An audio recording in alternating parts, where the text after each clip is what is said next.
old settlers museum. So they used to make clothing.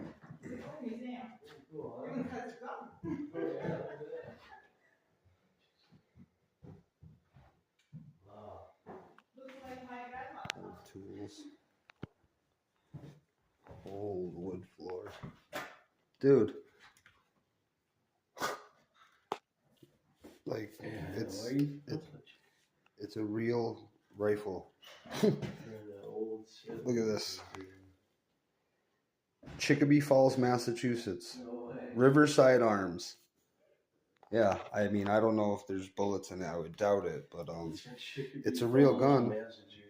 I don't know where you even would put the bullet. Oh, so it's fake. Oh no, it's a 22. No, it's real, but I took a shot. You know? That's pretty freaking cool, though. I mean, look at that.